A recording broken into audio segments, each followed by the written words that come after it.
इसी तरह इस कोरोना काल के अंदर जिसको ऑक्सीजन की जरूरत पड़ी होगी वो कम से कम पूरे दिन में 3 सिलेंडर लिए होंगे।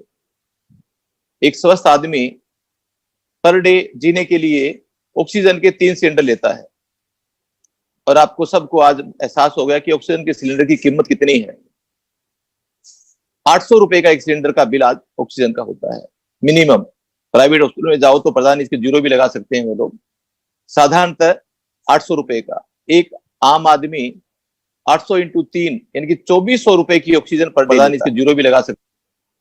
महीने में 72,000 रुपए की ऑक्सीजन पर डे लेता है, पर मंथ लेता है। और एक औसत आयु हम मान ले 80 साल को जीता होगा तो 7 करोड़ 20 लाख रुपए की ऑक्सीजन वो ले लेता है। तो 7 करोड़ 20 लाख का कर्जा क्या हमारे ऊपर, हमारे नेचर का नहीं है, हमारी प्रकृति का नहीं है, यह हमारे उस लोगों ने जो समाज बनाया उसका नहीं है? तो आज हम ये भूल गए थे कि ये ऑक्सीजन भी एक कर्जा होता है किसी मानव के ऊपर। हमने कभी भी इसको चुकाने का कभी नहीं सोचा। आज बैंक का हमारे पास कर्जा होता है तो हम चुकाने की सोचते हैं क्योंकि वो ब्याज के साथ लेता है, बस जल्दी चुका दो भाई। ये नेचर का कर्जा तो ऐसा होता है वो ब्याज भी नहीं लेता, पूरा भी यदि ना दे आधा भी दे तो भी वो अपने कर्ज माफ कर देता है, 10% दे तब भी कर देता है, 1% दे तब भी कर देता है, 0.1% दे तब भी देता है, और भाव से कुछ भी ना देकर हाथ जोड़कर कुछ भी काम कर दे तो भी वो माफ कर देता है। तो वो आज इस कोरोना काल के अंदर महसूस हो गया कि रियली हमारे पास इतना कर्जा हो गया, हम कर्ज नहीं चुका रहे, और ये एक तरह से हमारी नेचर ने हमारे को एनपीए कर दिया। और इस तरह से आज कितने हाथ उठकर आए हैं। तो मैं एक आज जो जिम्मेवारी संघ की तरफ से एक मिली हुई है प्रांत की सेवा भारती की, तो मैं उसके बारे में जरूर लूंगा कि वो किस तरह से सेवा भारती का जन्म हुआ। तो ये कर्जा हमारे को भूलना नहीं चाहिए। ये कर्जा हमारे को चुकाने के लिए आज प्रकृति ने याद दिलाया। यदि हम इसको प्रकृति की याद से पहले ही चुका देते तो शायद ये इतना बड़ा भार हमारे को, इतनी बड़ी उलझने हमारे को नहीं झेलनी पड़ती। तब आपने आरएसएस का सबने नाम सुना ही होगा, राष्ट्रीय स्वयंसेवक संघ, जो 1925 में डॉक्टर हेडगेवार जी ने इसकी शुरुआत की थी।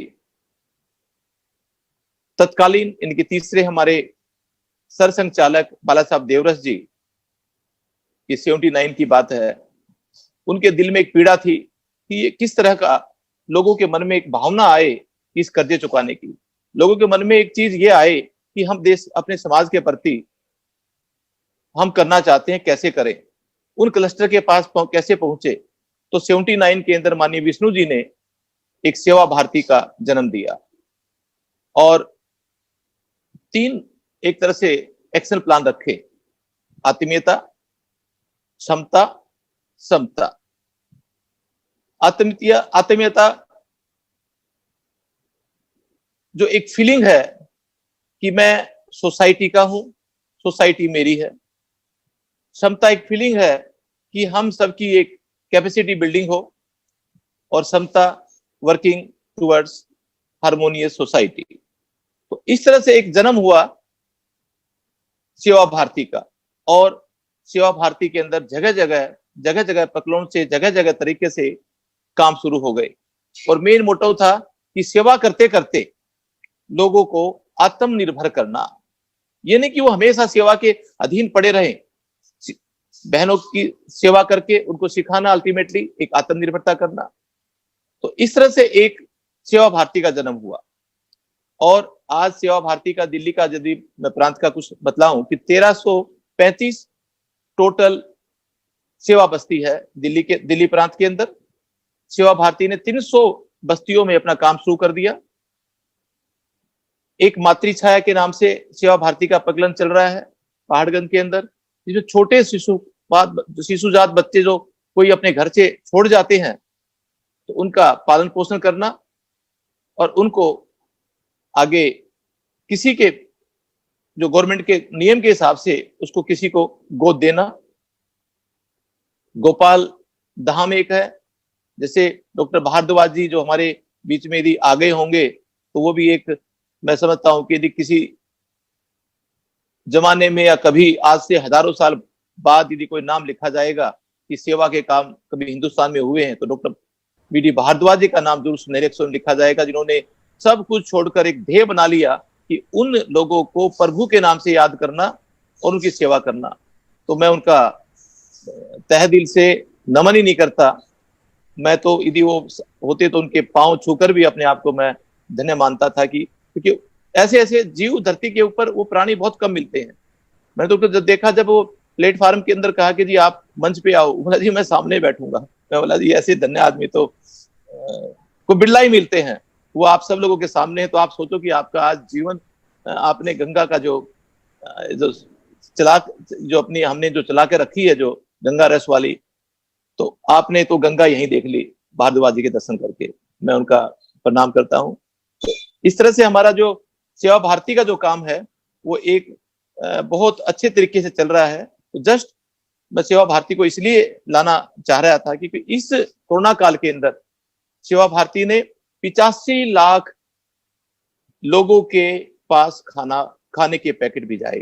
खाने के पैकेट आप लोगों से लिए, समाज से लिए, संस्थाओं से लिए, मगर उसको लेकर इकट्ठा कर कर उस नीडी आदमी के पास 85 लाख 2 महीने 10 दिन के अंदर 1,35,000 ड्राई राशन, जिसके घर में बनाने की क्षमता थी, राशन की जरूरत नहीं थी, उन परिवारों को 1,76,000 ड्राई राशन भिजवाए। बहुत सी यूनिट, 40,000 यूनिट ब्लड की डोनेट की देश भर में। ये सारे सेवा भारती के काम हुए। जब समाज जुड़ जाता है और जब काम की तरफ हो जाते हैं तो पता ही लगता कि वो काम कैसे, किस तरह से संपन्न हो जाता है। जो मेन उद्देश्य सेवा भारती का, भारत के नगर, ग्राम, गिरी पर्वत तथा वनों में निवास करने वाले समाज के आर्थिक, सामाजिक, शैक्षणिक, अन्य किसी प्रकार के पिछड़े, अभावग्रस्त अथवा किसी दैवीय विपत्ति, अनावृष्टि, भूकंप, अकाल, अग्निकांड, महामारी आदि से पीड़ित बंधुओं के विभिन्न कार्य कर्मों के द्वारा यथासंभव सेवा करना और साथ साथ उनको आत्मनिर्भर करना। सेवा भारती हमेशा सेवा जरूर करती है, पर साथ में लास्ट में उनका ये रहता है कि वो आत्मनिर्भर हो, कि जिंदगी भर सेवा के ऊपर ना जिए, ऐसा उनका एक काम रहता है। तो इस तरह के सेवा भारती आज पूरे प्रांत भर में, पूरे देश भर में काम कर रही है। मेरे को मौका मिला ऐसे सेवा भारती के अंदर प्रांत प्रमुख का बनने का, और आप लोगों के आशीर्वाद से आप सब जुड़ेंगे तो वो ऐसे काम सेवा भारती करेगी जो एक देश भर में एक नाम होगा कि सेवा भारती ने कुछ काम किया।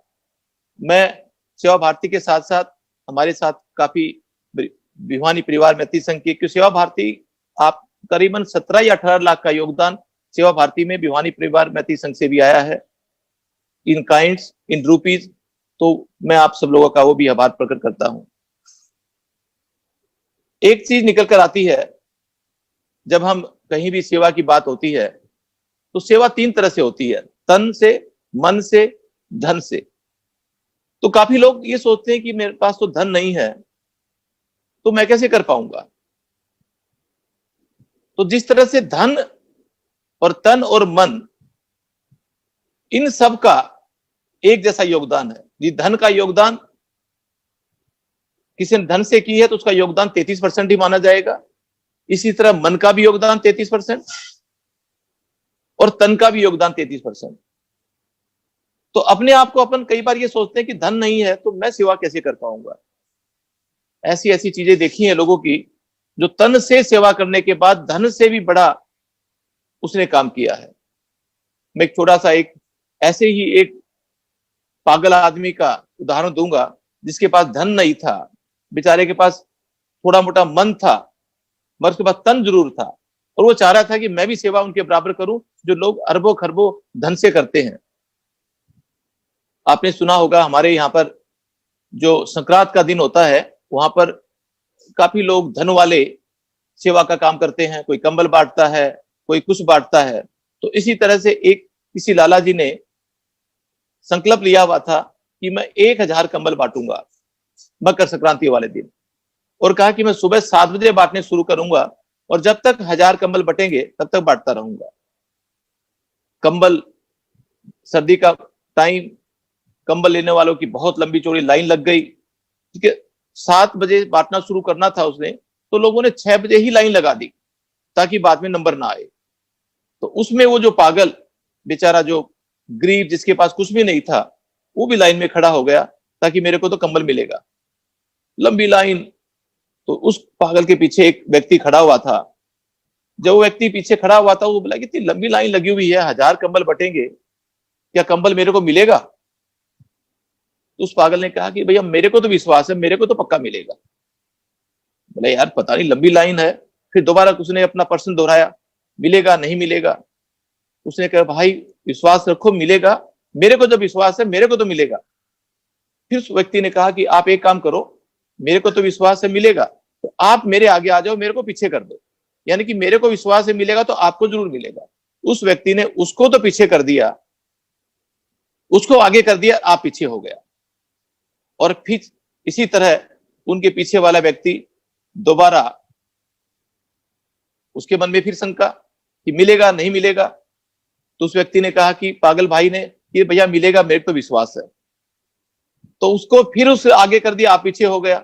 तो इस श्रृंखला में वो आगे पीछे पीछे आगे होता गया। और जब लास्ट में पूरे कंबल बट लिए तो उस पागल भाई को कोई कंबल नहीं मिला। मगर वो आगे पीछे उसको मिल सकता था, मगर वो अपने पीछे वालों को आगे करता गया। तो जो कंबल बांटने वाले ने जब उसका नंबर आया, उससे पूछा भाई आप ये क्या कर क्या रहे थे? आपको कंबल बहुत पहले मिल जाता, तो आप सबको आगे आगे करते आए थे और आपने कंबल क्यों नहीं लिया? उसने कहा सेठ जी, जो आप कर रहे थे वो मैं कर रहा था। बोला मैं तो कंबल बांट रहा था, आप क्या कर रहे थे? बोला जी आप कंबल बांट रहे थे, मैं मेरी बारी बांट रहा था कि मेरे पास तो धन नहीं। तो दोस्तों उस कंबल बांटने वाले से भी बड़ा नाम आज हम लेंगे तो बारी बांटने वाले को भी हम सलाम करेंगे, क्योंकि उसके पास तो वही था देने के लिए। तो हम हमेशा ये सेवा में सोचते हैं कि मैं क्या बांटू, मेरे पास तो धन नहीं है। तो आपके पास तो भगवान ने हाथ दे रखे हैं, वो भी उसके माध्यम से भी आप अपनी सेवा कर सकते हो। तो सेवा का अकेला ये मतलब नहीं है कि हमारे पास धन ही हो तो हम सेवा बांट पाएंगे। तो मैंने यहाँ सेवा भारती में आने के बाद देखा ऐसे ऐसे कार्यकर्ता अभी इस सेवा काल के अंदर हमने सबको याद किया, क्योंकि किसी के कुछ तो हमारे जो पुजारी हैं मंदिरों में जाना बंद कर दिया, उनका खाने का साधन मंदिर में जो चढ़ावा चढ़ता था वो है। तो 2.5 महीने के अंदर बड़ी बड़ी इंडस्ट्री जो 1000 5,000 करोड़ की थी, उनके पास आज संसाधन की कमी हो गई। उनके पास बैंकों में देने के लिए किस्तें खत्म हो गई, उनके पास एम्प्लॉय को देने के लिए कुछ नहीं रहा। तो क्या पुजारी के पास, बेचारे के पास 2.5 महीने कुछ नहीं चढ़ेगा तो क्या रहेगा? तो उनके पास से भी सेवा भारती ने सोचा कि यार इनका भी कम से कम राशन तो पहुंचाओ, क्योंकि वो अपने शर्म के मारे न तो किसी से मांगते, भगवान के सामने बैठ जाते, भगवान भी उनको कुछ नहीं दे रहा इस टाइम पर, क्योंकि उनके पास चढ़ावा नहीं चढ़ रहा। तो सेवा भारती ने संकल्प लिया कि मंदिर के पुजारियों को भी अपना राशन तो दो भाई, उनको दिन में ना तो रात को दे दो, कम से कम अंधेरे में दे दो। शर्म के अंदर कई बार लेते नहीं लाइन में खड़े होकर, तो किसी तरह छुप के दे दो। तो वो भी क्यों हर ढंग से ढूंढ ढूंढ कर सेवा भारती काम करती है कि किस तरह से सेवा का काम भी होता रहे और उसमें भाव ये रहता है कि वो अपना नाम नहीं कमाती। तो ऐसे तरह के प्रकलन में हमारे इस सेवा भारती इस टाइम के अंदर लोगों ने बढ़ चढ़कर काम लिया। और जब हम किसी यहां पर जब कोई बड़ी चर्चा करते हैं कि आने वाला टाइम वो हमारा क्या होगा, ये तो चला जाएगा, मगर आने वाला टाइम हिंदुस्तान को इसलिए याद करेगा क्योंकि हिंदुस्तान में हर व्यक्ति के प्रति, हर व्यक्ति के अंदर एक भाव है जो सेवा का भाव, और उस सेवा के भाव के कारण किसी भी अभाव हो जाए तो भी हम इसके अंदर उससे बढ़िया जिएंगे जो वर्ल्ड के अंदर लोग शायद एक दूसरे के प्रति नफरत करेंगे, खोसेंगे, सब कुछ करेंगे, बस हिंदुस्तान फिर भी खड़ा रहेगा क्योंकि हर व्यक्ति के अंदर एक खून में ही एक बिल्डअप है कि हम एक दूसरे की सेवा करें। तो मेरा आज का जो भाव था वो ये था कि हम आज किसी तरह कुछ भी बातें हमारे पास सब कुछ है, हाथ है तो हाथ से बांटे, धन है तो धन से बांटे, मन है तो मन से बांटे। एक बार का कुछ रिटायर व्यक्ति इकट्ठे बैठे हुए थे, क्योंकि मैं भी भारतीय वायुसेना से रिटायर हूं। उन्होंने कहा था कि हमारे पास तो बहुत कम पेंशन आती है, रमेश जी हम कुछ बांटना चाहते हैं, हम क्या बांटे? तो मैं बोला कि आपके पास तो अपना दिमाग है, धन है, मन है, जी मन ही है हमारे पास बांटने के लिए। तो एक बार हमने फिर सब लोगों ने इकट्ठा करके ये कहा कि जो लोग आज कम पढ़े लिखे हैं झुग्गी झोपड़ियों में, उन्होंने, किसी ने कोई एप्लीकेशन लगा रखी है, किसी का कोई पीएफ रुका है, किसी का कुछ सरकार के किसी जगह एप्लीकेशन रुकी हुई है, तो आप उन सबको पर्चे छपवा दो। कहो कि किसी को, भाई को भी चिट्ठी लिखवानी हो, किसी को भी कंप्लेन करनी हो, तो आप हमारे पास आ जाओ। तो हमने उस टाइम पर 10,000 पोस्ट कार्ड लिए। पोस्ट कार्ड उस टाइम पर 25 पैसे का आता था, और किसी काम वाली बाई का, किसी का कुछ, लोगों की लाइन लग गई। तो उनके पोस्ट कार्ड लिखने शुरू किए। तो श्रीमान प्रबंधक, भारत सरकार सोनसो, आपका ये हमने काम के लिए एप्लीकेशन दी थी, आपने ये नहीं किया। फला दिन जब आए तो आपने कहा कि कल आ जाना, फिर हमने कल आए तो कहा कि आप 4 बजे आ जाना, फिर 4 बजे आए तो आपने कहा कि विंडो के थ्रू आना। हम विंडो के थ्रू आए तो शायद आपने ये नहीं कहा कि वेंटिलेटर के थ्रू आना। तो इस तरह से आपने बहुत तंग किया। कृपया करके ये तंग करना कब बंद करोगे, आप हमारे को जवाब दो। हमने क्या किया, पोस्ट कार्ड पे लिखना शुरू कर दिया। और जब पोस्ट कार्ड डाक पोस्टमैन उसके वहां पर रख के आता होगा, तो उनका चपरासी भी पढ़ता होगा, उनका दूसरा साथी भी पढ़ता होगा, क्योंकि पोस्ट कार्ड भेजना कोई अपराध नहीं। हमने पोस्ट कार्ड भेजा और वो उसको लिटरली उसको बुलाया, भाई ये पोस्ट कार्ड लिखना बंद कर दो, आपका क्या काम है, मैं आपका काम कर रहा हूं। तो इस तरह से वो काम होना शुरू हो गया। तो वो भी एक सेवा है उन लोगों की। उनके पास धन नहीं था, तन नहीं था, मगर मन था, तो उन्होंने मन से सेवा की। तो हमारे पास तीनों चीजें ऐसी है सेवा करने के लिए, हम सब कर सकते हैं। तो आज के इसके अंदर जितने भी जो आज सुन रहे हैं, मैं उनसे मतलब अपने दिल से ये आभार प्रकट करूंगा कि आपने मेरे को इतना समय देकर सुना, और जो भी आप पूछना चाहोगे मैं आपका जवाब दूंगा। मगर मैं इतना कहूंगा कि हम हमेशा बैंक की एफडी को, जो बैंक में हम एफडीआर करते हैं, फिक्स्ड डिपॉजिट को, उसको एफडीआर ना मान, अकेला उसको ना माने। उसके साथ साथ जो बड़ी एफडीआर आपको करनी है, वो आपकी एक एफडीआर सेवा, तन और मन, धन और किसी वन से। धन्यवाद भाई साहब। और आपके पास आजकल सेवा भारती के दिल्ली प्रांत के अध्यक्ष का दायित्व भी है, और उसके माध्यम से जो भी सेवाएं हुई हैं आपने उनका वर्णन भी किया। और सही में कहा गया है कि सेवा जो है किसी भी रूप में की जा सकती है, तन से, मन से या धन से, इसका कोई भी प्रारूप हो सकता है। और कुंवर बेचैन साहब की पंक्तियां मुझे याद आ रही हैं कि गमों की आंच पे आंसू उबाल कर देखो, बनेगा रंग किसी पर भी डाल कर देखो। गमों की आंच पर आंसू उबाल कर देखो, बनेगा रंग किसी पर कर देखो, और भीतर की चुभन भी जरूर कम होगी, किसी के पांव का कांटा निकाल कर देखो। तो यदि आप उस भाव में सम्मिलित हो जाते हैं तो आपको पता लगता है कि दूसरे को इसकी कितनी आवश्यकता थी। और सेवा परमो धर्म को मारते हुए सेवा करनी है, लेकिन साथ साथ रमेश जी ने कहा कि उसको आत्मनिर्भर भी बनाना है। तो सेवा भारती के माध्यम से 85 लाख, कोरोना काल में जो 85 लाख फूड पैकेट लोगों तक पहुंचाए, 1,76,000 ड्राई राशन की व्यवस्था की गई, और 40,000 यूनिट ब्लड है वो सेवा भारती के माध्यम से पहुंचाया गया। तो आप कोई भी प्रश्न अगर पूछना चाहते हैं तो रेज हैंड ऑप्शन यूज कर लीजिए, आप रमेश जी से प्रश्न कर सकते हैं, या चैट बॉक्स में लिख दीजिएगा।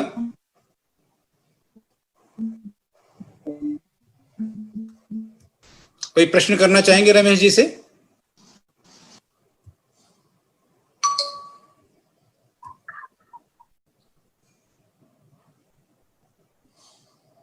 सुनील वैद्य जी ने बीच में रेज हैंड हुआ था।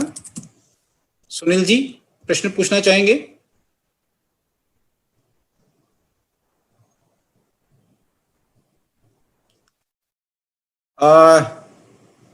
रमेश जी मेरा एक सवाल है आपसे।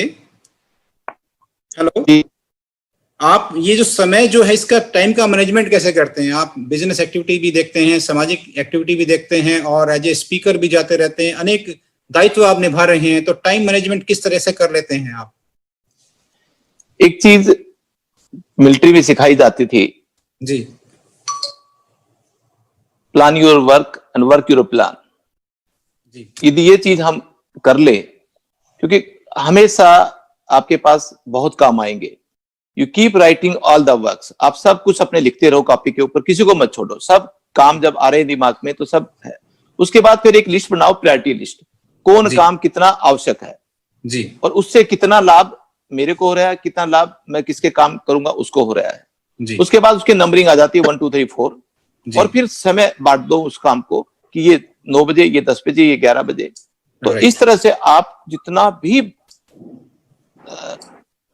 प्लान करेंगे वो जी सारे काम आपके होते जाएंगे और वो समय फिर भी आपके पास बच जाएगा।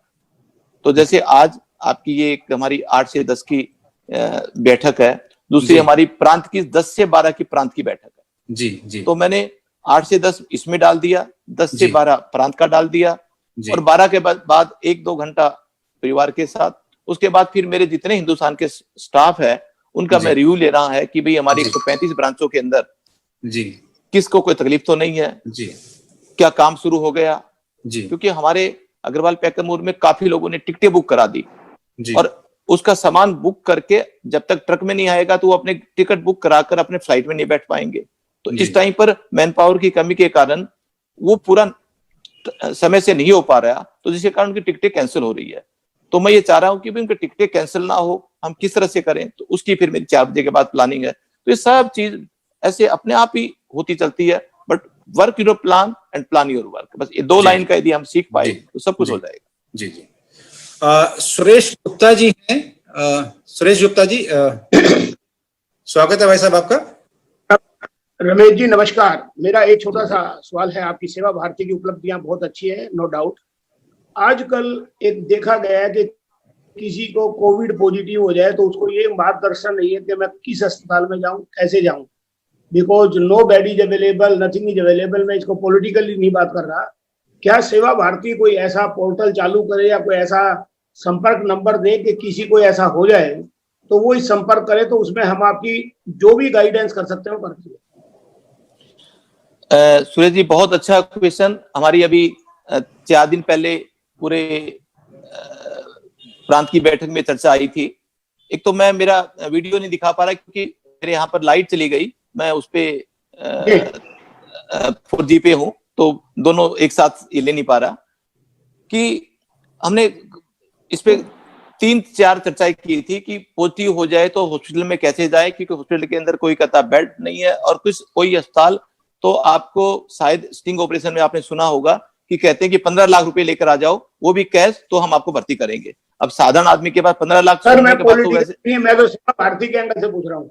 हाँ, तो इस तरह की जो चीजें काम किए हैं चल रही है, तो सेवा भारती का एक तो नंबर मैं आपको दे दूंगा जिसके ऊपर सेवा भारती के पास जो बेस्ट पॉसिबल साधन है वो कर रही है। उस नंबर पे आने के बाद वो 24/7 मुझे नहीं सर, इसको पब्लिक करें सर। मेरे हिसाब से सिर्फ जो, मैं पॉलिटिकली बात नहीं कर रहा सर, किसी भी आदमी की, नीडी आदमी की उससे मदद हो जाए, मेरे को नंबर नहीं चाहिए सर। मेरा निवेदन आपसे ये है, अगर नमस्कार ये है कि आम आदमी की आज सबसे बड़ी टेंशन ये है, कोई कपल अकेला रहता है, एल्डरली आदमी, यदि उन दोनों को कोविड हो गया तो वो क्या करें? सुरेश भाई साहब जी का एक बहुत ही अच्छा सवाल है कि अगर किसी को ऐसी सिचुएशन में आना पड़े तो कैसे गाइडेंस मिले उसको, और ताकि उसको भटकना ना पड़े। और जो आजकल हम टीवी के माध्यम से देख रहे हैं कि लोगों को परेशानियां हुई हैं, और खासकर ऐसे जिसमें कोई एक्टिव मेंबर फैमिली का नहीं है, बुजुर्ग हस्बैंड वाइफ हैं, तो उनको कैसे सपोर्ट मिल सकता है। तो जैसे ही वो मैं आपसे भी अनुरोध करता हूं कि चेतना या बीपीएमएस भी इस पे विचार करे। जी जी, क्या हम अपने चेतना और बीपीएमएस के मेंबर्स के साथ ऐसा हो जाए, can we help them, can we guide them, you go there, do this thing that thing. तो ये भी मेरा राजेश चेतन साहब को विद फोल्डेड एंड रिक्वेस्ट है कि आज इस बात में चर्चा करें और लोगों की मदद के लिए आगे आए। Thank you. बिल्कुल भाई साहब, सहमत है आपसे। It is a need of the hour, और कोई भी इसी सिचुएशन में आता है तो कैसे उसकी गाइडेंस दी जा सके। प्रमोद जी जी जी जी भाई साहब। हाँ, मेरा ये तो ऑटो है, इसके चक्कर में वो जी जी जी जो सुरेश जी का जो क्वेश्चन था बहुत ही सबको समझने वाली बात है। कि सेवा भारती ने क्या किया कि जिस सारे को उन्होंने विभागों में बांट दिया, विभागों में आके जिम्मेदार दिया। जिले के अंदर एक डॉक्टर्स जो हमारे अपने। और सूर्य जी, आपसे भी निवेदन है कि आपको भी कोई ऐसी जानकारी है तो उसको भी आप शेयर करें। और बाकी ये बहुत ही ज्वलंत विषय है कि भी अगर किसी की मदद करनी है तो कैसे उसकी की जाए ताकि उसको भटकना ना पड़े। जी बार रमेश जी फिर जुड़ गए हैं। हाँ, डिस्कनेक्ट हो रहा है कि हर जिले के अंदर जो हमारे वॉलंटियर डॉक्टर्स हैं उन डॉक्टर का 24x7 नंबर सेवा भारती के माध्यम से हम दे देंगे और वो उनको एडवाइज करेगा कि आप क्या तो करना चाहिए एक और कहाँ जाना चाहिए। अब सेवा भारती अब आज की बैठक के अंदर हम डिसाइड कर रहे हैं कि जितने भी जो होटल्स है थ्रू ओयो के थ्रू, क्योंकि उनके होटल ऑलमोस्ट बंद है, तो 1000 रुपए या 1200 या 1500 रुपए होटल वाला यदि मानो की क्षमता है तो वो ले ले, उसमें ठहरने का इंतजाम करते, आइसोलेटेड रहें और उस आइसोलेटेड लेकर वो क्या दवाई ले और वो डॉक्टर उस पार्टिकुलर 20-50 के टच में, वो डॉक्टर के टच में भी रहें। और इस तरह का एक प्रकलन चल रहा है कि इसको तो ताकि कम से कम उन लोगों को आइसोलेशन भी मिल जाए, एक डॉक्टर की परामर्श मिल जाए और अपने 15 दिन वो निकाल। तो ये आज 10 बजे की हमारी बैठक के अंदर कई चीजें तय होगी और उन पूरे एक सैनिटाइज नंबर में अभी मेरे पास राइट नाउ नहीं निकल रहा, मैं आपको बीएमएस की वेबसाइट से या आपके प्रमोद जी दूंगा जी आप सबको सर्कुलेट कर दे जी।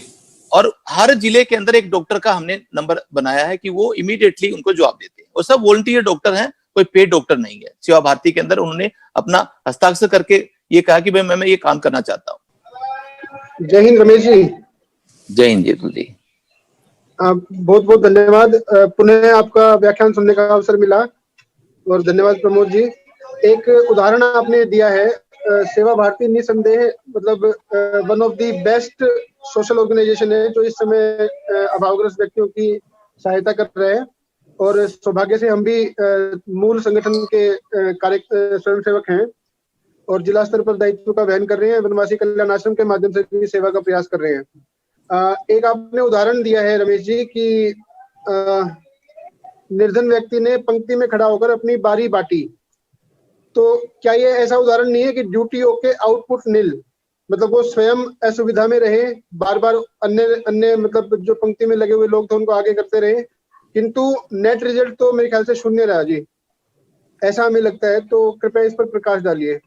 निसंदेह उनका भाव बहुत अच्छा था कि खुद मतलब स्वयं कुछ ना ग्रहण करके अन्य को अवसर देते रहे, किंतु नेट आउटपुट तो शून्य रही। ये हमारा मतलब प्रश्न है जी, कृपया इस पर प्रकाश डालें। सेवा एक चीज ऐसी होती है जो किसी को जैसे धन से आनंद मिलता है, किसी को 5 स्टार होटल में जाकर आनंद मिलता है, किसी को विदेश घूमने में आनंद मिलता है, तो कुछ ऐसे हैं कि जिनको कुछ किसी दूसरे के प्रति करने से आनंद मिलता है। मतलब तो अब आनंद जैसे वो अपन इसको शून्य मान रहे हैं, वो उसको वो शून्य नहीं मान रहा है, वो उसको एक बहुत बड़ी कीमत मान रहा है कि जो मेरे को ये मिल गया।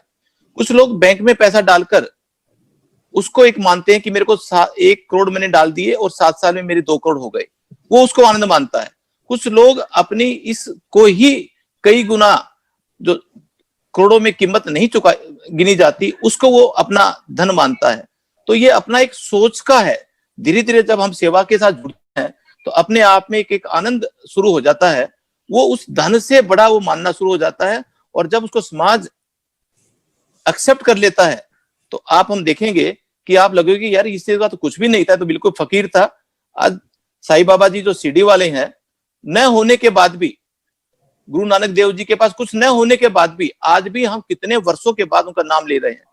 यदि वो अरबपति खरबपति अपने बच्चों को पालन करते, अपनी पीढ़ियों को पैसा देते, तो केवल उनकी पीढ़ी भी 3 पीढ़ी के बाद 4थी पीढ़ी उनको नहीं जानती थी, 5वीं पीढ़ी भूल जाती थी। आज आप किसी अपने आपको भी, हम जिन्होंने आपको पालन पोषण किया है, मेरे को पालन पोषण किया है, हमारे दादाजी के पर वो दादाजी, उनका नाम मेरे को याद नहीं है, जिनके कारण मैं यहाँ बैठा हूं, मगर मैं गुरु नानक जी का नाम याद करता हूं, जिन्होंने मेरे को न तो मेरे खानदान में न कुछ, मगर उन्होंने किसके लिए किया, उस समाज के लिए काम किया। तो आज जो लोग है ना, जिसमें रस आ जाता है, वो लोग उस पद से, उस धन से, सुनने से बड़े हो जाते हैं तो ये अपना अपना सोच है, पर समय लगता है इस सोच से इस बाहर निकलने का और दूसरी सोच में आने का।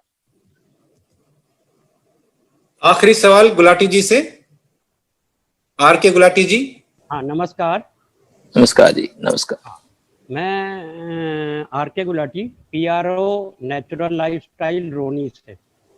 नेचुरल लाइफस्टाइल ने अभी एक कोरोना का केस घर पे ही ठीक किया है। कि मैं आपको नंबर भी भेज दूंगा, आप राजेश चेतन जी से मेरा भी नंबर ले सकते हैं, मोहन गुप्ता जी का भी ले सकते हैं, नेचुरल लाइफस्टाइल का।